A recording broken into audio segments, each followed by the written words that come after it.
Jimmy Raley was tough. He was hard to go against in practice, and it made me the player that I was. Jimmy was a solid defensive back that you could count on. You didn't have to worry if he was going to be out of position. Always gave our receivers trouble. And he played back behind me when I was playing linebacker, and I'd look back at him, and I'd let him know I'm going to blitz. I'll look back and I say, oh, I'm blitzing. You're going to have to maybe take two. And he'll put his thumb up. I said, okay. So I know I'm going, so the team didn't know I was blitzing except for him. So I would go and make my blitz. If I missed, I'd look around, and if they threw his way, he was there on the ball. Jimmy Railing, cornerback, Hennigan's Outlaws. Growing up, I played a lot of sandlot ball in the West End. That's how I started my love of football, but I was just a small guy. I was like 65 pounds. So Mike Huffman, I played Colt League ball for his Eagles team. Mike tried to get me on the base, but I just couldn't hit the ball. I guess my junior year of high school, I kind of grew into, started getting bigger and started lifting weights and all that stuff. So I was working at Wise Markets, and I think it was 1983 or something like that. Mike came in and said, hey man, you look like you're in good shape. I remember you had a lot of speed. You should come out for our team. So basically that's how I got into it. We played against him in practice and had a hard time completing passes against him. Was able to get a lot of blocks on him on our screens. He'll probably admit to that.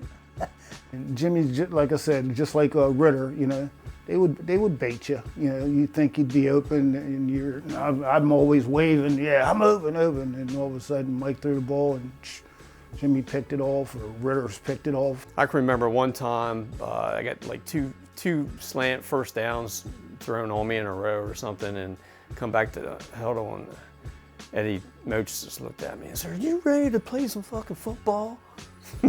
So, I don't want to hear too much of that very often. So, like I say, we all just play so well together, and that's made us a tough defense. So who was better, him or Joe Ritter? Well, you always saw Joe Ritter would have to do the interceptions and stuff because they would never throw the ball against Jimmy Raley. $1 million question, who was better, him or Joe Ritter? How do I want to answer that? Who was better, him or Joe Ritter? Well, who do you think was better, him or Joe Ritter? I'll say Jimmy Railing. How's that? Just to piss Joe Ritter off.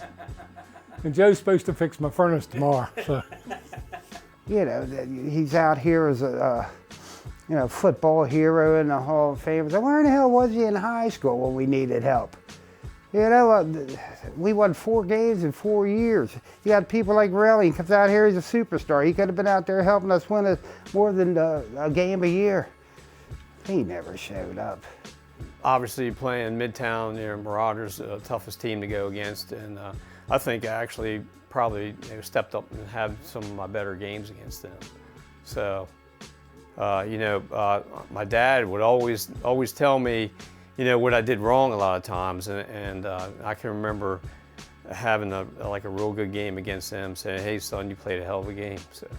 Evidently Potteroff and Jimmy had a discussion down. I don't know if James had a picture or something that he picked off a ball. So I remember that play quite well because Claypole, Buck, and me was chasing Potteroff out of the pocket, and he panicked and threw what do they call them? Duck. You threw a bad ball and you picked it off and ran for 6. I remember that play well. I don't know how accurate that is, but if he says it happened, it happened. If Potteroff says it didn't, it did. Doesn't matter to me much, but we got to mess with one another. That's what we do. That's why we have this. I would just ask all the Huffman family to stand up. They're the main people to me that I would like to thank.